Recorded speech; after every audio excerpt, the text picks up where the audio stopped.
किताब विपरण की रीत तो सच दा मार्ग भाग पंजवां। लेखक सरदार गुरबख्श सिंह काला अफगाना। सतवें कांड दा सतवां भाग समुचे पंथ दी भाईवाली। अठवां भाग गुरपुरब अते नौवां भाग किसे कवि दी हौकियां भरी फरियाद। आवाज़ गुरजंट सिंह रूपवाली। वाहिगुरू जी का खालसा वाहिगुरू जी की फतेह। दशमेश जी ने तां गुरियाई दा भाईवाल ਸਾਰੇ ਪੰਥ ਨੂੰ ਬਣਾਇਆ ਸੀ, ਪਰ ਹੋਰ ਧਰਮਾਂ ਤੋਂ ਉਲਟ ਸਿੱਖ ਧਰਮ ਵਿੱਚ ਉਚੇਚੇ ਤੌਰ 'ਤੇ ਵੋਟਾਂ ਰਾਹੀਂ ਪ੍ਰਬੰਧ ਚਲਾਉਣ ਦੀ ਅੰਗਰੇਜ਼ ਨੀਤੀ ਦੇ ਕਾਰਨ ਪੰਥ ਦੀ ਧਾਰਮਿਕ ਅਤੇ ਸਿਆਸੀ ਪੱਖਾਂ ਦੀ ਦੇਖ ਰੇਖ ਦੀ ਜ਼ਿੰਮੇਵਾਰੀ ਕੇਵਲ ਚੰਦ ਕਮੇਟੀ ਮੈਂਬਰਾਂ ਤੱਕ ਸੀਮਿਤ ਹੋ ਚੁੱਕੀ ਹੈ। ਧਰਮ ਪ੍ਰਚਾਰ ਦਾ ਸਾਰਾ ਕੰਮ ਗੁਰਮਤਿ ਦੇ ਗਿਆਤਾ ਸੁਹਿਰਦ ਗੁਰਮੁਖਾਂ ਦੀ ਨਿਗਰਾਨੀ ਵਿੱਚ ਰਹਿਣਾ ਚਾਹੀਦਾ ਹੈ। ਗੁਰਮਤਿ ਦੇ ਗਿਆਤਾ ਅਜਿਹੇ ਭਲੇ ਲੋਕ ਚੋਣਾਂ ਦੁਆਰਾ ਕਦੇ ਵੀ ਪ੍ਰਬੰਧ ਦੇ ਭਾਈਵਾਲ ਨਹੀਂ ਬਣ ਸਕਦੇ। ਇਹੀ ਕਾਰਨ ਹੈ ਕਿ ਧਰਮ ਦੇ ਪ੍ਰਚਾਰ ਦਾ ਕੰਮ ਕੇਵਲ ਅਗਿਆਨੀ ਸਵਾਰਥੀ ਪ੍ਰਬੰਧਕਾਂ ਦੇ ਹੱਥਾਂ ਵਿੱਚ ਜਾ ਚੁੱਕਾ ਹੈ। ਜੇ ਸਾਡਾ ਪ੍ਰਬੰਧ ਵਾਕਿਆ ਹੀ ਸੁਹਿਰਦ ਹੈ ਅਤੇ ਉਹ ਸੱਚੇ ਦਿਲੋਂ ਪੰਥ ਦੀ ਭਲਾਈ ਚਾਹੁੰਦਾ ਹੈ, ਉਸ ਲਈ ਜ਼ਰੂਰੀ ਬਣਦਾ ਹੈ ਕਿ ਪੰਥਕ ਰਹਿਤ ਮਰਜ਼ਾਦਾ ਦੀ ਅਤੇ ਵਿਪਰਨ ਕੀ ਰੀਤ ਦੇ ਅਸਰਾਂ ਤੋਂ ਰਹਿਤ ਗੁਰਮਤਿ ਪ੍ਰਚਾਰ ਦੀ ਜ਼ਿੰਮੇਵਾਰੀ ਦੀ ਅਸਰਦਾਰ ਭਾਈਵਾਲੀ ਵਿੱਚ ਸਮੁੱਚੇ ਪੰਥ ਨੂੰ ਸ਼ਾਮਲ ਕਰੇ। ਅਜਿਹਾ ਕਰਨ ਲਈ ਪੰਜਾਂ ਤਖ਼ਤਾਂ ਦੀ ਮੋਹਰ ਵਾਲਾ ਇੱਕ ਹੁਕਮਨਾਮਾ ਜਾਰੀ ਹੋਵੇ। ਭਾਗੂੜਾ ਜੇ ਗੁਰੂ ਬਾਣੀ ਅਤੇ ਸਿੱਖ ਰਹਿਤ ਮਰਜ਼ਾਦਾ ਦੇ ਆਧਾਰ 'ਤੇ ਗੁਰਦੁਆਰਾ ਸਾਹਿਬ ਦੀ ਕਮੇਟੀ ਕੋਲ ਸੰਗਤ ਵਿੱਚੋਂ ਕਿਸੇ ਦੀ ਲਿਖਤੀ ਬੇਨਤੀ ਪੁੱਜੇ ਕਿ ਗੁਰੂ ਘਰ ਵਿੱਚ ਕੋਈ ਮਰਜ਼ਾਦਾ ਗੁਰਮਤਿ ਦੇ ਵਿਰੁੱਧ ਚੱਲ ਰਹੀ ਹੈ ਅਥਵਾ ਕੋਈ ਮਰਜ਼ਾਦਾ ਵਾਸਤਵ ਵਿੱਚ ਵਿਪਰਨ ਕੀ ਰੀਤ ਹੈ, ਤਾਂ ਕਮੇਟੀ ਉਸ ਮਰਜ਼ਾਦਾ ਨੂੰ ਬਦਲ ਕੇ ਗੁਰਮਤਿ ਮਰਜ਼ਾਦਾ ਲਾਗੂ ਕਰਨ ਵਿੱਚ ਜ਼ਰਾ ਢਿੱਲ ਨਾ ਕਰੇ। ਭਾਗੜਾ ਜੇ ਕਿਸੇ ਪ੍ਰਚਾਰਕ ਬਾਰੇ ਇਵੇਂ ਹੀ ਗੁਰਬਾਣੀ ਦੇ ਹਵਾਲੇ ਨਾਲ ਲਿਖਤੀ ਸ਼ਿਕਾਇਤ ਦੁਆਰਾ ਸਿੱਧ ਕੀਤਾ ਜਾਵੇ ਕਿ ਉਹ ਭੱਦਰ ਪੁਰਸ਼ ਸੰਗਤਾਂ ਨੂੰ ਕਿਸੇ ਤਰ੍ਹਾਂ ਵੀ ਵਿਪਰਨ ਕੀ ਰੀਤ ਦਾ ਧਾਰਨੀ ਬਣਨ ਦਾ ਉਤਸ਼ਾਹ ਦੇ ਰਿਹਾ ਹੈ, ਤਾਂ ਉਸ ਨੂੰ ਸਟੇਜ 'ਤੇ ਬੋਲਣ ਦਾ ਸਮਾਂ ਨਾ ਦਿੱਤਾ ਜਾਵੇ। ਭਾਗ ਈੜੀ ਜੇ ਸੰਗਤ ਵਿੱਚੋਂ ਲਿਖਤੀ ਸ਼ਿਕਾਇਤ ਪੁੱਜੇ ਕਿ ਗੁਰਦੁਆਰੇ ਦੇ ਗ੍ਰੰਥੀ ਸਿੰਘ ਗੁਰੂ ਸੰਗਤ ਨੂੰ ਵਿਪਰਨ ਦੀਆਂ ਰੀਤਾਂ ਤੋਂ ਸੁਚੇਤ ਕਰਕੇ ਗੁਰਮਤਿ ਦੀ ਸੋਝੀ ਕਰਾਉਣ ਦੀ ਥਾਂ ਬ੍ਰਾਹਮਣੀ ਰੀਤ ਚਲਾਉਂਦਾ ਹੈ, ਤਾਂ ਉਸ ਦਾ ਪੱਖ ਸੁਣਨ ਤੋਂ ਜੇ ਉਹ ਝੂਠਾ ਪਾਇਆ ਜਾਵੇ ਅਤੇ ਅੱਗੇ ਤੋਂ ਗੁਰਮਤਿ ਸਿਧਾਂਤ ਦੀ ਪਾਲਣਾ ਦੇ ਸਮਰੱਥ ਸਿੱਧ ਨਾ ਹੁੰਦਾ ਹੋਵੇ, ਤਾਂ ਅਜਿਹੇ ਗ੍ਰੰਥੀ ਨੂੰ ਕਮੇਟੀ ਤੁਰੰਤ ਸੇਵਾ ਮੁਕਤ ਕਰ ਦੇਵੇ। ਭਾਗ ਸੱਸਾ ਕਿਸੇ ਕਿਸਮ ਦਾ ਵਿਵਾਦ ਖੜਾ ਹੋ ਜਾਵੇ ਤਾਂ ਜਿਹੜੀ ਧਿਰ ਘੱਟੋ ਘੱਟ 5 ਗੁਰੂ ਬਾਣੀ ਫਰਮਾਨਾਂ ਨਾਲ ਆਪਣਾ ਪੱਖ ਗੁਰਮਤਿ ਦੇ ਅਨੁਕੂਲ ਸਿੱਧ ਕਰੇ, ਤਾਂ ਉਸ ਨੂੰ ਸਤਿਗੁਰਾਂ ਦਾ ਹੁਕਮ ਮੰਨ ਕੇ ਸਤਿਕਾਰ ਕੀਤਾ ਜਾਵੇ। ਬ੍ਰਾਹਮਣੀ ਰੀਤ ਤੋਂ ਬਚੇ ਰਹਿਣ ਦੀ ਖਬਰਦਾਰੀ ਲਈ ਗੁਰੂ ਸ਼ਬਦਾਂ ਦੇ ਅਰਥ ਜਣਾ ਖਣਾ ਆਪਣੀ ਵਿਉਂਤ ਵਾਲੇ ਨਾ ਕਰ ਸਕੇ। ਪ੍ਰਿੰਸੀਪਲ ਸਾਹਿਬ ਸਿੰਘ ਜੀ ਦੇ ਸਰਬ ਪ੍ਰਵਾਨਿਤ ਸਟੀਕ ਨੂੰ ਹੀ ਆਧਾਰ ਮੰਨਿਆ ਜਾਣ ਦਾ ਵਿਧਾਨ ਬਣ ਜਾਣਾ ਚਾਹੀਦਾ ਹੈ। ਭਾਗ ਹਾਹਾ ਜੇ ਕੋਈ ਧਿਰ 5 ਗੁਰੂ ਬਾਣੀ ਸ਼ਬਦਾਂ ਦੀ ਵੀ ਪਰਵਾਹ ਨਹੀਂ ਕਰਦਾ, ਤਾਂ ਸਾਰਾ ਕੇਸ ਸ੍ਰੀ ਅਕਾਲ ਤਖ਼ਤ ਸਾਹਿਬ ਦੀ ਕਚਹਿਰੀ ਭੇਜ ਦਿੱਤਾ ਜਾਵੇ, ਜਿੱਥੋਂ ਫੈਸਲਾ ਆਉਣ ਦੇ ਦਿਨਾਂ ਦੀ ਹੱਦ ਬੰਨ੍ਹੀ ਜਾਵੇ। ਜਿੰਨਾ ਚਿਰ ਅਜਿਹੇ ਯੋਗ ਪ੍ਰਬੰਧ ਕੀਤੇ ਜਾਣ ਵਾਲੇ ਪਾਸੇ ਸੋਚ ਮੋੜਾ ਨਹੀਂ ਖਾਂਦੀ, ਭਾਵੇਂ ਜਿੰਨੀਆਂ ਮਰਜ਼ੀ ਹੈ ਕਾਨਫਰੰਸਾਂ ਕੀਤੀਆਂ ਜਾਣ, ਪੰਥਕ ਲਾਭ ਦੀ ਪ੍ਰਾਪਤੀ ਕਦੇ ਨਹੀਂ ਹੋ ਸਕਣੀ। ਜਾਂ ਹੋ ਨਾ ਹੀ ਤਾਂ ਕਿਆ ਆਖਾਂ, ਕਹਿ ਨਾ ਹੀ ਕਹਿ ਹੋਵਾਂ, ਕੀਤਾ ਕਰਨਾ ਕਹਿਆ ਕਥਨਾ, ਭਰਿਆ ਭਰ ਭਰ ਧੋਵਾਂ, ਆਪ ਨਾ ਬੁਝਾਂ ਲੋਕ ਬੁਝਾਈ, ਐਸਾ ਆਗੂ ਹੋਵਾਂ, ਨਾਨਕ ਅੰਧਾ ਹੋਏ ਕਹਿ ਦੱਸੇ ਰਾਹੇ, ਸਭ ਸਮੁਹਾਏ ਸਾਥੈ, ਅੱਗੇ ਗਿਆ ਮੂੰਹੇ ਮੂੰਹ ਪਾਹੇ, ਸੋ ਐਸਾ ਆਗੂ ਜਾਪੇ। ਪੰਨਾ 140। ਭਾਗ 8ਵਾਂ ਗੁਰਪੁਰਬ ਆਪਣਾ ਅਸਲ ਮੰਤਵ ਕਹਿਣ ਤੋਂ ਪਹਿਲਾਂ ਦਾਸ ਆਪਣੀ ਇੱਕ ਹੱਡਬੀਤੀ ਦੱਸਣਾ ਚਾਹੁੰਦਾ ਹੈ, ਜੋ ਇਸ ਪ੍ਰਕਾਰ ਹੈ। ਕੈਨੇਡਾ ਦੇਸ਼ ਦੇ ਸ਼ਹਿਰ ਦੀ ਯੂਨੀਵਰਸਿਟੀ ਵਿੱਚ ਗੋਰੇ ਵਿਦਿਆਰਥੀਆਂ ਦਾ ਕੋਈ ਸਮਾਗਮ ਸੀ। ਉੱਥੋਂ ਦੇ ਇੱਕ ਗੁਰਮੁਖ ਪ੍ਰੋਫੈਸਰ ਸਾਹਿਬ ਦੀ ਦਾਸ ਨਾਲ ਜਾਣ ਪਛਾਣ ਸੀ। ਉਹਨਾਂ ਨੇ ਦਾਸ ਨੂੰ ਕਿਹਾ ਕਿ ਮੈਂ ਗੋਰੇ ਵਿਦਿਆਰਥੀਆਂ ਨੂੰ ਸਿੱਖੀ ਬਾਰੇ ਜਾਣਕਾਰੀ ਦਿਆਂ। ਅੰਗਰੇਜ਼ੀ ਵਿੱਚ ਭਾਸ਼ਣ ਦੇਣਾ ਦਾਸ ਲਈ ਬੜੀ ਔਖੀ ਗੱਲ ਸੀ, ਪਰ ਪ੍ਰੋਫੈਸਰ ਸਾਹਿਬ ਨੇ ਜ਼ਿੱਦ ਕੀਤੀ ਕਿ ਟੁੱਟੀ ਭੱਜੀ ਬੋਲੀ ਵਿੱਚ ਸਿੱਖੀ ਬਾਰੇ ਸਮਝਾਉਣ ਦਾ ਯਤਨ ਮੈਂ ਹੀ ਕਰਾਂ। ਬੜਾ ਵੱਡਾ ਹਾਲ ਸਰੋਤੇ ਵਿਦਿਆਰਥੀਆਂ ਨਾਲ ਭਰਿਆ ਹੋਇਆ ਸੀ। ਦਾਸ ਨੇ ਅੱਧਾ ਘੰਟਾ ਬੋਲਣਾ ਸੀ ਅਤੇ 15 ਮਿੰਟ ਸਵਾਲਾਂ ਦੇ ਸਨ। ਸਤਿਗੁਰਾਂ ਨੇ ਮਿਹਰ ਕੀਤੀ ਅਤੇ ਦਾਸ ਅੱਧੇ ਘੰਟੇ ਵਿੱਚ ਸਿੱਖ ਧਰਮ ਦੇ ਜ਼ਰੂਰੀ ਸਿਧਾਂਤਾਂ ਬਾਰੇ ਵਿਦਿਆਰਥੀਆਂ ਨੂੰ ਖੋਲ੍ਹ ਕੇ ਸਮਝਾਉਣ ਵਿੱਚ ਸਫਲ ਰਿਹਾ।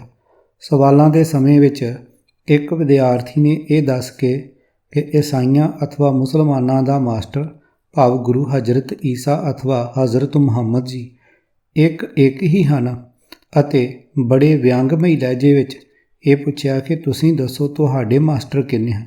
ਦਾਸ ਨੇ ਝੱਟ ਕਹਿ ਦਿੱਤਾ ਕਿ ਸਾਡੇ ਦਾ ਗ੍ਰੇਟ ਮਾਸਟਰ ਮਹਾਨ ਸਤਿਗੁਰੂ ਜੀ ਵੀ ਕੇਵਲ ਇੱਕ ਹੀ ਹਨ। ਉਸ ਵਿਦਿਆਰਥੀ ਨੇ ਕਿਹਾ ਕਿ ਨਹੀਂ 10 ਹਨ। ਦਾਸ ਨੇ ਫਿਰ ਕਹਿ ਦਿੱਤਾ ਕਿ ਨਹੀਂ ਕੇਵਲ ਇੱਕ ਹੈ। ਉਸ ਵਿਦਿਆਰਥੀ ਨੇ ਸਰਬ ਸ੍ਰੀ ਗੁਰੂ ਨਾਨਕ ਸਾਹਿਬ ਜੀ, ਗੁਰੂ ਅਰਜਨ ਦੇਵ ਜੀ ਅਤੇ ਗੁਰੂ ਗੋਬਿੰਦ ਸਿੰਘ ਜੀ 3 ਨਾਮ ਲੈ ਦਿੱਤੇ। ਸਾਰੇ ਹਾਲ ਵਿੱਚ ਹਾਸਾ ਪੈ ਗਿਆ। ਦਾਸ ਅਡੋਲ ਖੜਾ ਰਿਹਾ। ਬੈਠੇ ਹੋਏ ਸਾਰੇ ਸਿੱਖ ਪਛੇਮਾਨ ਹੋ ਰਹੇ ਸਨ ਕਿ ਮੈਂ ਗਲਤ ਗੱਲ 'ਤੇ ਕਿਉਂ ਅੜਿਆ ਹੋਇਆ ਸਾਂ। ਗੋਰੇ ਪ੍ਰੋਫੈਸਰ ਨੇ ਮੁੰਡਿਆਂ ਨੂੰ ਸ਼ਾਂਤ ਕੀਤਾ। ਦਾਸ ਨੇ ਵਿਦਿਆਰਥੀਆਂ ਕੋਲੋਂ ਉਹਨਾਂ ਦੀ ਟੈਕਸਟ ਬੁੱਕ ਮੰਗੀ। ਇੱਕ ਕਾਕੇ ਨੇ ਕਿਤਾਬ ਝੱਟ ਮੇਰੇ ਹੱਥ ਲਿਆ ਫੜਾਈ। ਕਿਤਾਬ ਨੂੰ ਹੱਥ ਵਿੱਚ ਲਿਆ ਅਤੇ ਉੱਚੀ ਹਿਲਾ ਕੇ ਦਾਸ ਨੇ ਵਿਦਿਆਰਥੀਆਂ ਕੋਲੋਂ ਪੁੱਛਿਆ ਕਿ ਇਹ ਕਿਤਾਬ ਤੁਹਾਡੇ ਵਿੱਚੋਂ ਕਿਸੇ ਹੋਰ ਕੋਲ ਵੀ ਹੈ। ਕਈਆਂ ਨੇ ਹੱਥ ਖੜੇ ਕਰਕੇ ਕਹਿ ਦਿੱਤਾ ਕਿ ਸਾਡੇ ਸਾਰਿਆਂ ਕੋਲ ਹੈ। ਤੁਸੀਂ ਸਾਰੇ ਝੂਠੇ ਹੋ, ਇਹ ਕਿਤਾਬ ਤਾਂ ਮੇਰੇ ਹੱਥ ਵਿੱਚ ਹੈ। ਵਿਦਿਆਰਥੀ ਸ਼ਰਮਸ਼ਾਰ ਜਿਹੇ ਹੋ ਗਏ। ਨਹੀਂ ਬੱਚਿਓ, ਤੁਸੀਂ ਸੱਚੇ ਹੋ, ਕਿਉਂਕਿ ਬਿਲਕੁਲ ਇਸੇ ਗਿਆਨ ਦੀ ਇੰਨੇ ਹੀ ਸਫ਼ਿਆਂ ਵਾਲੀ ਕਿਤਾਬ ਤੁਹਾਡੇ ਸਾਰਿਆਂ ਕੋਲ ਵੀ ਹੈ, ਭਾਵ ਤੁਹਾਡੇ ਸਾਰਿਆਂ ਕੋਲ ਇੱਕ ਹੀ ਕਿਤਾਬ ਹੈ। ਐਨ ਇਸੇ ਤਰ੍ਹਾਂ ਸਾਡੇ ਸ੍ਰੀ ਗੁਰੂ ਨਾਨਕ ਸਾਹਿਬ ਜੀ ਨੇ ਜਿਹੜਾ ਗਿਆਨ ਅਥਵਾ ਸਿਧਾਂਤ ਸੰਸਾਰ ਨੂੰ ਬਖਸ਼ਿਸ਼ ਕੀਤਾ, ਬਾਕੀ 9 ਸਰੂਪਾਂ ਨੇ ਉਸੇ ਸਿਧਾਂਤ ਨੂੰ ਦ੍ਰਿੜ ਕਰਾਇਆ ਅਤੇ ਉਸੇ ਹੀ ਸਿਧਾਂਤ ਦੀ ਪ੍ਰੈਕਟੀਕਲ ਸ਼ਕਲ ਨਿਖਾਰੀ। ਗੁਰੂ ਨਾਨਕ ਜੀ ਤੋਂ ਅੱਡਰੀ ਜਾਂ ਉਹਨਾਂ ਦੇ ਦੱਸਣ ਤੋਂ ਵੱਧ ਕੋਈ ਥਿਊਰੀ, ਸਿਧਾਂਤ ਜਾਂ ਗਿਆਨ ਕਿਸੇ ਨੇ ਕੋਈ ਨਹੀਂ ਦਿੱਤਾ। ਫਿਰ ਸਾਡੇ ਮਾਸਟਰ ਕਿੰਨੇ ਹੋਏ? ਸਾਰਿਆਂ ਨੇ ਇੱਕ ਜ਼ੁਬਾਨ ਹੋ ਕੇ ਕਿਹਾ, ਇੱਕ। ਅਸੀਂ ਮੂੰਹ ਨਾਲ ਤਾਂ ਇਹ ਕਹਿੰਦੇ ਹਾਂ ਕਿ ਬਾਕੀ 9 ਸਰੂਪ ਵੀ ਨਾਨਕ ਹੀ ਹਨ। ਬਾਣੀਆਂ ਰਚਨਹਾਰਿਆਂ ਸਾਰਿਆਂ ਨੇ ਆਪਣੇ ਆਪ ਨੂੰ ਨਾਨਕ ਹੀ ਲਿਖਿਆ, ਪਰ ਅਸੀਂ ਆਪ ਸਾਰਿਆਂ ਨੂੰ ਕੇਵਲ ਇੱਕ ਮੰਨਣ ਅਤੇ ਇੱਕ ਸਮਝਣ ਲਈ ਤਿਆਰ ਨਹੀਂ ਹਾਂ। ਅਸੀਂ ਇਸ ਗੱਲ 'ਤੇ ਵੀ ਸਾਰੇ ਸਹਿਮਤ ਹਾਂ ਕਿ ਸਾਡਾ ਗੁਰੂ ਕੋਈ ਸਰੀਰ ਜਾਂ ਦੇਹ ਨਹੀਂ ਹੈ, ਸਗੋਂ ਸਾਡਾ ਗੁਰੂ ਸ਼ਬਦ ਹੈ, ਭਾਵ ਸ਼ਬਦ ਗੁਰੂ ਤੋਂ ਮਿਲਦਾ ਗਿਆਨ ਹੀ ਸਾਡਾ ਗੁਰੂ ਹੈ। ਗਿਆਨ ਗੁਰੂ ਆਤਮ ਉਪਦੇਸ਼ੋ, ਰਾਮਕਲੀ ਪਾਤਸ਼ਾਹੀ 10ਵੀਂ। ਕਹੋ ਕਬੀਰ ਮੈਂ ਸੋ ਗੁਰ ਪਾਇਆ, ਜਾ ਕਾ ਨਾਉ ਬਬੇਕੋ, ਪੰਨਾ 793। ਇਹ ਨਿਆਰਾ ਗਿਆਨ, ਨਿਆਰਾ ਸਿਧਾਂਤ, ਨਿਆਰੀ ਮਰਜ਼ਾਦਾ ਸਭ ਕੁਝ ਪ੍ਰਥਮ ਸਤਿਗੁਰਾਂ ਦੀ ਹੀ ਪਾਵਨ ਪਵਿੱਤਰ ਦੇਹ ਤੋਂ ਪ੍ਰਗਟ ਹੋਇਆ ਸੀ, ਭਾਵ ਗੁਰੂ ਨਾਨਕ ਸਾਹਿਬ ਜੀ ਹੀ ਪਦੈਸ਼ੀ ਗੁਰੂ ਸਨ। ਬਾਕੀ 9 ਸਿੱਖ ਤੋਂ ਗੁਰੂ ਬਣੇ। ਇਹਨਾਂ ਸਰਬ ਪ੍ਰਵਾਨਿਤ ਸੱਚਾਈਆਂ ਨੂੰ ਸਾਹਮਣੇ ਰੱਖ ਕੇ ਵਿਚਾਰੀਏ ਕਿ ਜਦ ਸਾਡਾ ਗੁਰੂ ਸ਼ਬਦ ਹੈ ਅਤੇ ਇਹ ਗੁਰੂ ਕੇਵਲ ਪ੍ਰਥਮ ਸਤਿਗੁਰੂ ਜੀ ਸ੍ਰੀ ਗੁਰੂ ਨਾਨਕ ਸਾਹਿਬ ਜੀ ਦੀ ਪਾਵਨ ਦੇਹ ਤੋਂ ਪ੍ਰਕਾਸ਼ਮਨ ਹੋਇਆ ਸੀ, ਫਿਰ ਅਸੀਂ ਕਿਸ ਦਲੀਲ ਨਾਲ ਬਾਕੀ 9 ਗੁਰੂ ਸਾਹਿਬਾਨ ਦੇ ਸਰੀਰਾਂ ਜੋ ਗੁਰੂ ਨਹੀਂ ਹਨ ਦੇ ਜਨਮ ਦਿਨ, ਗੁਰਿਆਈ ਮਿਲਣ ਦੇ ਦਿਨ ਅਤੇ ਜੋਤੀ ਜੋਤ ਸਮਾਉਣ ਆਦਿ ਦੇ ਦਿਨ ਮਨਾਉਂਦੇ ਹਾਂ। ਅਸੀਂ ਮਨੁੱਖਾ ਦੇਹ ਨੂੰ ਨਹੀਂ, ਕੇਵਲ ਸ਼ਬਦ ਨੂੰ ਗੁਰੂ ਮੰਨਣ ਵਾਲੇ ਏਡੇ ਕੁਰਾਹੇ ਪੈ ਚੁੱਕੇ ਹਾਂ ਕਿ 10ਵੇਂ ਗੁਰੂ ਨਾਨਕ ਜੀ ਦੇ ਕਥਿਤ ਪਿਛਲੇ ਜਨਮ ਦੇ ਕਥਿਤ ਤਪ ਅਸਥਾਨ ਨੂੰ ਵੀ ਪੂਜਣਾ ਸ਼ੁਰੂ ਕਰ ਦਿੱਤਾ ਹੋਇਆ। ਗੁਰੂ ਸਾਹਿਬਾਨ ਦੇ ਪੁਰਬ ਮਨਾਉਣ ਦਾ ਲਾਭ ਤਦ ਹੀ ਹੈ ਜੇ ਉਹਨਾਂ ਦੀ ਜੀਵਨੀ ਤੋਂ ਸਿੱਖਿਆ ਗ੍ਰਹਿਣ ਕਰਕੇ ਅੱਜ ਹੋਰ ਤੇ ਕੱਲ੍ਹ ਹੋਰ ਚੜ੍ਹਦੀ ਕਲਾ ਵਾਲੇ ਬਣਦੇ ਜਾਣ ਦੀ ਰੁਚੀ ਅਪਣਾਈਏ। ਨਹੀਂ ਤਾਂ ਅੱਜ ਸਿਵਾਏ ਸੋਸ਼ਲ ਗੈਦਰਿੰਗ ਦੇ ਦੱਸੋ ਗੁਰੂ ਘਰਾਂ ਵਿੱਚ ਹੋਰ ਕੀ ਹੋ ਰਿਹਾ। ਸਿੱਖੀ ਗਿਆਨ ਦਾ ਮਿਆਰ ਇਹ ਹੈ ਕਿ ਕਿਸੇ ਨੂੰ ਇੰਨਾ ਪਤਾ ਨਹੀਂ ਕਿ ਸਤਿਗੁਰਾਂ 'ਤੇ ਚੌਰ ਕਰਨ ਦਾ ਭਾਵ ਕੀ ਹੈ, ਉੱਪਰ ਚੰਦੋਆ ਕਿਉਂ ਲਾਇਆ ਜਾਂਦਾ ਹੈ, ਪਾਲਕੀਆਂ ਬਣਾਉਣ ਦਾ ਕੀ ਮੰਤਵ ਹੈ। ਜਦੋਂ ਵੀ ਕੋਈ ਗੋਰਾ ਗੁਰਦੁਆਰੇ ਆਇਆ, ਉਸ ਨੇ ਇਹ ਸਵਾਲ ਪਹਿਲਾਂ ਪੁੱਛੇ ਅਤੇ ਅੱਗੋਂ ਜੋ ਭਾਈ ਜੀ ਨੇ ਜਾਂ ਕਮੇਟੀਆਂ ਦੇ ਪ੍ਰਧਾਨ ਜੀ ਕਹਿ ਰਹੇ ਹੁੰਦੇ ਸਨ, ਸੁਣ ਕੇ ਸ਼ਰਮ ਨਾਲ ਪਾਣੀ ਹੋ ਜਾਈਦਾ ਹੈ। ਅਸਲ ਵਿੱਚ ਚਾਹੀਦਾ ਤਾਂ ਇਹ ਹੈ ਕਿ ਅਸੀਂ ਸਤਿਗੁਰੂ ਨਾਨਕ ਸਾਹਿਬ ਵਿੱਚ ਹੀ ਸਾਰੇ ਗੁਰੂ ਸਾਹਿਬਾਨ ਦੇ ਦਰਸ਼ਨ ਕਰੀਏ। ਇਸ ਲਈ ਕਿਉਂਕਿ ਵਿਸਾਖੀ ਵਾਲੇ ਦਿਨ ਸ੍ਰੀ ਗੁਰੂ ਨਾਨਕ ਸਾਹਿਬ ਜੀ ਦਾ ਆਗਮਨ ਹੋਇਆ ਸੀ ਅਤੇ ਇਸੇ ਕਰਕੇ 10ਵੇਂ ਜਾਮੇ ਵਿੱਚ ਪ੍ਰੀਖਿਆ ਲੈਣ ਉਪਰੰਤ ਵਿਸਾਖੀ ਵਾਲੇ ਦਿਨ ਹੀ ਖੰਡੇ ਬਾਟੇ ਦਾ ਅੰਮ੍ਰਿਤ ਤਿਆਰ ਕਰਕੇ ਸਿੰਘ ਲਕਬ ਦੇ ਨਾਲ 5 ਕਕਾਰਾਂ ਦੀ ਰਹਿਤ ਦੀ ਬਖਸ਼ਿਸ਼ ਕੀਤੀ ਗਈ ਸੀ। ਇਸੇ ਕਰਕੇ ਨਿਰਮਲ ਪੰਥੀਆਂ ਨੂੰ ਖਾਲਸਾ ਪੰਥ ਕਹਿਣ ਲਈ ਵਿਸਾਖੀ ਵਾਲਾ ਦਿਨ ਹੀ ਚੁਣਿਆ ਗਿਆ ਸੀ। ਸੋ ਦਾਸ ਦੀ ਤੁਸ਼ ਬੁੱਧੀ ਅਨੁਸਾਰ ਈਸਾਈਆਂ ਦੇ ਦਸੰਬਰ ਮਹੀਨੇ ਵਾਂਗ ਅਤੇ ਇਸਲਾਮ ਦੇ ਰਮਜ਼ਾਨ ਮਹੀਨੇ ਵਾਂਗ ਸਿੱਖ ਨੂੰ ਵਿਸਾਖ ਦਾ ਮਹੀਨਾ ਪਵਿੱਤਰ ਘੋਸ਼ਿਤ ਕਰਕੇ ਘੱਟੋ ਘੱਟ ਪਹਿਲੇ 11 ਦਿਨ ਲਗਾਤਾਰ ਪੁਰਬ ਸਮਾਗਮ ਮਨਾਉਣਾ ਚਾਹੀਦਾ ਹੈ। ਪਹਿਲੇ 11 ਦਿਨਾਂ ਵਿੱਚ ਸਾਰੇ ਸੰਸਾਰ ਦੇ ਸਿੱਖਾਂ ਦੇ ਨਿਵਾਸ ਅਸਥਾਨ ਸਾਰੀ ਰਾਤ ਦੀਪਮਾਲਾ ਨਾਲ ਜਗਮਗਾਉਂਦੇ ਰਹਿਣੇ ਚਾਹੀਦੇ ਹਨ। ਇਹਨਾਂ ਦਿਨਾਂ ਬਾਰੇ ਸਾਡੀ ਸ਼ਰਧਾ ਏਡੀ ਪ੍ਰਬਲ ਹੋ ਜਾਏ ਕਿ ਹਰ ਸਿੱਖ ਲਈ ਉਹ 11 ਦਿਨ ਛੁੱਟੀ ਦੇਣ ਲਈ ਸਰਕਾਰਾਂ ਮਜਬੂਰ ਹੋ ਜਾਣ। ਹਰ ਸਿੱਖ ਦੇ ਘਰ ਵਿੱਚ ਰਲ ਮਿਲ ਬੈਠ ਕੇ ਗੁਰਬਾਣੀ ਪਾਠ ਅਤੇ ਸ਼ਬਦ ਦੀ ਵਿਚਾਰ ਯਥਾ ਸ਼ਕਤ ਢੰਗ ਨਾਲ ਹੁੰਦੀ ਰਹਿਣੀ ਚਾਹੀਦੀ ਹੈ। ਇਹਨਾਂ ਦਿਨਾਂ ਵਿੱਚ ਧਰਮ ਅਸਥਾਨਾਂ 'ਤੇ ਕੰਮਕਾਰਾਂ ਦੇ ਜ਼ਰੂਰੀ ਸਮੇਂ ਛੱਡ ਕੇ ਤੜਕੇ 4 ਤੋਂ 10 ਵਜੇ ਤਾਈਂ ਨਿਰੰਤਰ ਗੁਰਬਾਣੀ ਵਿਚਾਰ, ਕਥਾ ਕੀਰਤਨ, ਗੁਰ ਇਤਿਹਾਸ ਅਥਵਾ ਸਿੱਖ ਇਤਿਹਾਸ ਦੀ ਵਿਚਾਰ ਹੁੰਦੀ ਰਹੇ। ਬੱਚਿਆਂ ਨੂੰ ਸਿੱਖੀ ਮਰਜ਼ਾਦਾ ਦੀ ਮਹੱਤਤਾ ਸਮਝਾਉਣ ਦੇ ਉਚੇਚੇ ਕੈਂਪ ਲਾਏ ਜਾਣ। ਹਰ ਪਾਸੇ ਸਾਂਝੀਵਾਲਤਾ ਦਾ, ਨਿਸ਼ਕਾਮ ਸੇਵਾ ਦਾ ਅਤੇ ਪਰਸਪਰ ਪਿਆਰ ਦਾ ਵਾਤਾਵਰਣ ਬਣ ਰਿਹਾ ਹੋਵੇ। ਘਟ ਵਸੇ ਚਰਨਾਰ ਬਿੰਦ, ਰਸਨਾ ਜਪੈ ਗੋਪਾਲ, ਨਾਨਕ ਸੋ ਪ੍ਰਭ ਸਿਮਰਿਐ, ਤਿਸ ਦੇਹੀ ਕੋ ਪਾਲ। ਪੰਨਾ 554। ਗੁਰੂ ਫਰਮਾਨ ਦੀ ਪਾਲਣਾ ਵਿੱਚ ਅਰੋਗ ਅਤੇ ਸ਼ਕਤੀਵਾਨ ਸਰੀਰ ਬਣਾਉਣ ਦੀ ਚਟਕ ਪਾਉਣ ਲਈ ਖੇਡਾਂ, ਦੌੜਾਂ, ਛਾਲਾਂ ਅਥਵਾ ਸਰੀਰਕ ਸ਼ਕਤੀ ਦੀ ਪ੍ਰਦਰਸ਼ਨੀ ਦੇ ਮੁਕਾਬਲੇ ਸ਼ੁੱਧ ਗੁਰਬਾਣੀ ਸੁਣਾਉਣ ਵਾਲਿਆਂ ਦੇ ਅਤੇ ਇਤਿਹਾਸ ਤੋਂ ਜਾਣਕਾਰੀ ਦੇ ਮੁਕਾਬਲੇ ਕਰਾਏ ਜਾਣ।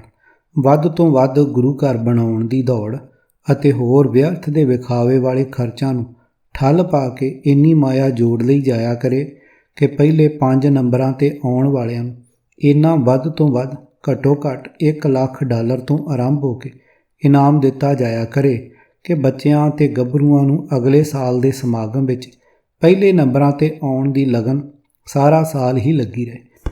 ਭਾਵੇਂ ਨਿਸ਼ਾਨਾ ਮਾਇਆ ਖੱਟ ਲੈਣ ਦਾ ਹੀ ਹੋਵੇ, ਪਰ ਸਾਰੇ ਸਿੱਖ ਜਗਤ ਦੇ ਘਰ ਘਰ ਵਿੱਚ ਸਿੱਖੀ ਸਿਧਾਂਤ ਸਮਝਣ ਦੀ ਦੌੜ ਲੱਗ ਜਾਵੇ ਅਤੇ ਖਾਲਸਾ ਜੀ ਮੁੜ ਆਪਣੇ ਅਸਲ ਟਿਕਾਣੇ ਵੱਲ ਨੂੰ ਮੋੜਾ ਪਾ ਤੁਰਨ। ਗੁਰਦੇਵ ਜੀ ਪ੍ਰਤੀ ਇਹੀ ਹੋਵੇਗੀ ਸਾਡੀ ਅਸਲੀ ਸ਼ਰਧਾਂਜਲੀ ਅਤੇ ਅਸੀਂ ਧੌਣ ਚੁੱਕ ਕੇ ਕਹਿ ਸਕਾਂਗੇ ਕਿ ਸਾਡਾ ਗੁਰੂ ਕੇਵਲ ਇੱਕ ਸ਼ਬਦ ਗੁਰੂ ਹੀ ਹੈ। ਆਪਣੇ ਲੋਭ ਨੂੰ ਹੀ ਸਹੀ ਪਰ ਅਸਲੀਅਤ ਨਾਲ ਜੁੜ ਕੇ ਆਤਮਦਰਸ਼ੀ ਬਣ ਸਕਣ ਦਾ ਭਰੋਸਾ ਸਤਿਗੁਰਾਂ ਦੇ ਇਸ ਪਾਵਨ ਬਚਨ ਵਿੱਚੋਂ ਸਪਸ਼ਟ ਹੈ। ਆਪਣੇ ਲੋਭ ਕੋ ਕੀਨੋ ਮੀਤ, ਸਗਲ ਮਨੋਰਥ ਮੁਕਤ ਪਦ ਦੀਤ, ਐਸਾ ਮੀਤ ਕਰੋ ਸਭ ਕੋਏ, ਜਾਤੇ ਬਿਰਥਾ ਕੋਏ ਨਾ ਹੋਏ ਰਹਾ। ਆਪਣੇ ਸਵਾਏ ਹਿਰਦੇ ਲੈ ਧਾਰਿਆ, ਦੁਖ ਦਰਦ ਰੋਗ ਸਗਲ ਬਿਦਾਰਿਆ, ਰਸਨਾ ਗੀਧੀ ਬੋਲਤ ਰਾਮ, ਪੂਰਨ ਹੋਏ ਸਗਲੇ ਕਾਮ। ਅਨਕ ਬਾਰ ਨਾਨਕ ਬਲਿਹਾਰਾ, ਸਫਲ ਦਰਸ਼ਨ ਗੋਬਿੰਦ ਹਮਾਰਾ। ਪੰਨਾ 195। ਭਾਗ 9। ਕਿਸੇ ਕਵੀ ਦੀ ਹੌਕਿਆਂ ਭਰੀ ਫਰਿਆਦ। ਕਲਗੀ ਵਾਲੇ ਪਾਤਸ਼ਾਹ, ਉਹ ਪੰਥ ਬਾਗ ਦੇ ਮਾਲੀਆ, ਉੱਜੜ ਚੁੱਕੀ ਆਪਣੀ ਗੁਲਜ਼ਾਰ ਆ ਕੇ ਵੇਖ ਲੈ। ਜਿਨ੍ਹਾਂ ਨੂੰ ਤੂੰ ਬਖਸ਼ਿਆ ਖੰਡੇ ਦਾ ਅੰਮ੍ਰਿਤ ਦਾਤਿਆ, ਉਹਨਾਂ 'ਚ ਚੱਲਦਾ ਰਾਤ ਦਿਨ ਤਕਰਾਰ ਆ ਕੇ ਵੇਖ ਲੈ। ਜਿਨ੍ਹਾਂ ਦੇ ਪਾਈ ਗਾਤਰੇ ਸੀ ਤੇਗ, ਪੱਤ ਬਚਾਉਣ ਲਈ ਸਿੱਖ ਲਾਉਂਦੇ ਸਿੱਖ ਦੀ ਦਸਤਾਰ ਆ ਕੇ ਵੇਖ ਲੈ। ਜਿਨ੍ਹਾਂ ਦੀ ਖਾਤਰ ਤੁਸਾਂ ਨੇ ਪਰਿਵਾਰ ਸਾਰਾ ਸੀ ਵਾਰਿਆ, ਉਹਨਾਂ ਸਿੰਘਾਂ ਦਾ ਦਾਤਿਆ ਕਿਰਦਾਰ ਆ ਕੇ ਵੇਖ ਲੈ। ਤੇਰੇ ਜਿਹਾ ਸੂਰਮਾ ਅਣਖੀ ਤਿਆਗੀ ਨਾ ਜੱਗ ਵਿੱਚ, ਗੋਲਕਾਂ ਨੂੰ ਜੱਫਾ ਮਾਰ ਬੈਠਾ ਜਥੇਦਾਰ ਆ ਕੇ ਵੇਖ ਲੈ।